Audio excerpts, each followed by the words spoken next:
Hola, soy Daniela. Gracias por acompañarme. Félix Rubén García Sarmiento, conocido como Rubén Darío, fue un poeta, periodista y diplomático nicaragüense, máximo representante del modernismo literario en lengua española.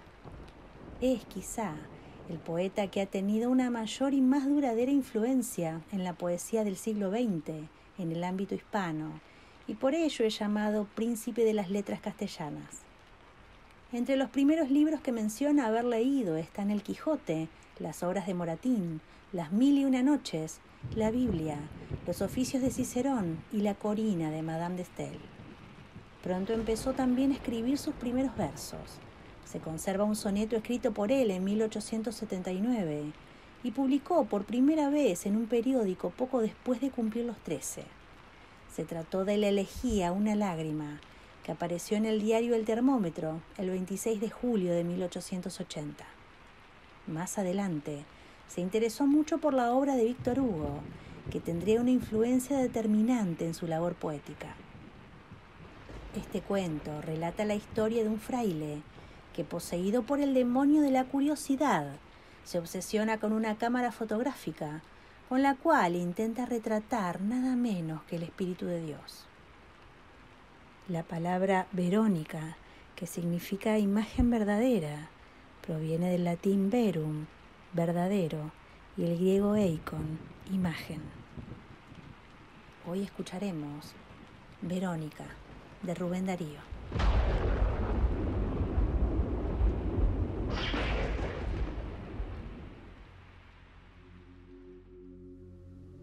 Fray Tomás de la Pasión era un espíritu perturbado por el demonio de la ciencia.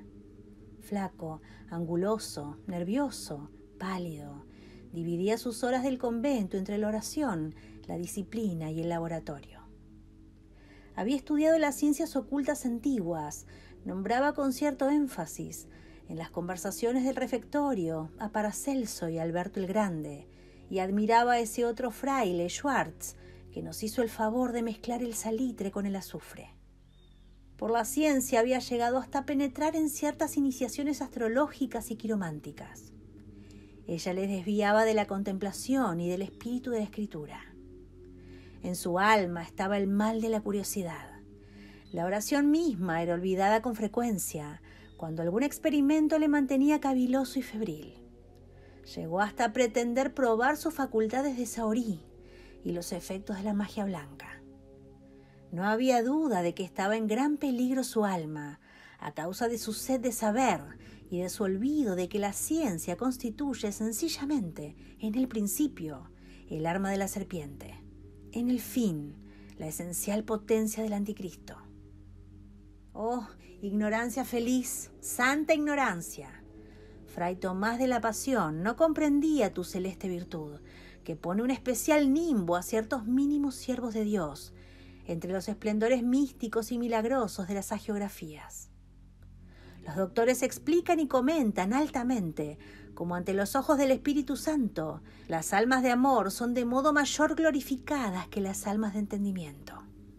Helio ha pintado, en los sublimes vitrós de sus fisonomías de santos, a esos beneméritos de la caridad, a esos favorecidos de la humildad, a esos seres columbinos, sencillos y blancos como los lirios, limpios de corazón, pobres de espíritu, bienaventurados hermanos de los pajaritos del Señor, mirados con ojos cariñosos y sororales por las puras estrellas del firmamento. Huysmans, en el maravilloso libro en que Durtal se convierte, viste de resplandores paradisíacos al lego guardapuercos que hace bajar a la posilga la admiración de los coros arcangélicos, el aplauso de las potestades de los cielos. Y Fray Tomás de la Pasión no comprendía eso. Él creía, con la fe de un verdadero creyente. Mas la curiosidad le azuzaba el espíritu, le lanzaba a la averiguación de los secretos de la naturaleza y de la vida, a tal punto que no comprendía cómo esa sed de saber, ese deseo indomable de penetrar en lo velado y en lo arcano del universo, era obra del pecado y añagaza del Bajísimo para impedirle de esa manera su consagración absoluta a la adoración del Eterno Padre.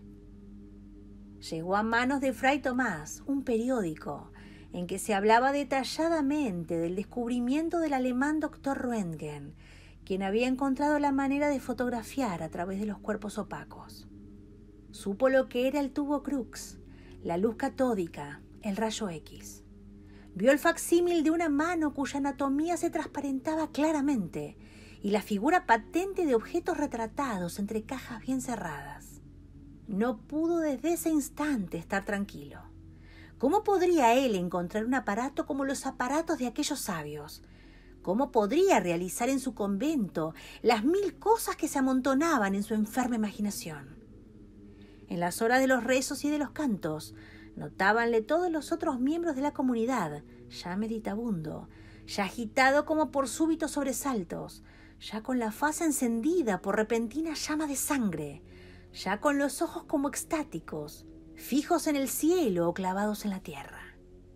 Y era la obra del pecado que se afianzaba en el fondo de aquel combatido pecho, el pecado bíblico de la curiosidad, el pecado de Adán junto al árbol de las ciencias del bien y del mal.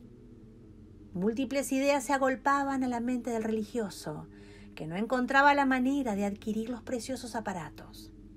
¿Cuánto de su vida no daría él por ver los peregrinos instrumentos de los sabios nuevos en su pobre laboratorio de fraile aficionado y sacar las anheladas pruebas, hacer los maravillosos ensayos que abrían una nueva era a la sabiduría humana? Si así se caminaba, no sería imposible llegar a encontrar la clave del misterio de la vida. Si se fotografiaba ya lo interior de nuestro cuerpo, bien podía pronto el hombre llegar a descubrir visiblemente la naturaleza y origen del alma, y aplicando a la ciencia las cosas divinas. ¿Por qué no? Aprisionar en las visiones de los éxtasis y en las manifestaciones de los espíritus celestiales sus formas exactas y verdaderas. Si en Lourdes hubiese habido una instantánea durante el tiempo de las visiones de Bernadette, si en los momentos en que Jesús o su Madre Santa favorecen con su presencia corporal a señalados fieles, se aplicase la cámara oscura. ¡Oh! ¿Cómo se convencerían entonces los impíos? ¿Cómo triunfaría la religión? Así cavilaba, así se estrujaba los sesos el pobre fraile, tentado por uno de los más encarnizados príncipes de las tinieblas. Y sucedió que en uno de esos momentos, en uno de los instantes en que su deseo era más vivo, en hora en que debía estar entregado a la disciplina y a la oración en la celda, se presentó a su vida uno de los hermanos de la comunidad, llevándole un envoltorio bajo el hábito. «Hermano», le dijo, «os he oído decir que deseabais una máquina como esas con que los sabios están maravillando el mundo. Os la he podido conseguir. Aquí la tenéis». Y depositando el envoltorio en manos del asombrado Tomás, desapareció, sin que éste tuviese tiempo de advertir que bajo el hábito se habían mostrado, en el momento de la desaparición, 2 patas de chivo. Fray Tomás, desde el día del misterioso regalo, consagróse a sus experimentos. Faltaba a maitines, no asistía a la misa, excusándose como enfermo. El padre provisional solía amonestarle, y todos le veían pasar, extraño y misterioso, y temían por la salud de su cuerpo y de su alma. ¿Y él qué hacía? Fotografió una mano suya, frutas, estampas dentro de libros, otras cosas más. Y una noche, el desgraciado se atrevió por fin a realizar su pensamiento. Dirigióse al templo, receloso, a pasos callados.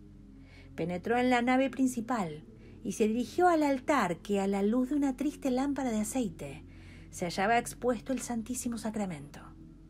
Abrió el tabernáculo, sacó el copón, tomó una sagrada forma, salió huyendo para su celda. Al día siguiente, en la celda de Fray Tomás de la Pasión, se hallaba el señor arzobispo delante del padre provincial. «Ilustrísimo señor», decía éste, «a Fray Tomás le hemos encontrado muerto. No andaba muy bien de la cabeza. Esos estudios y aparatos creo que le hicieron daño».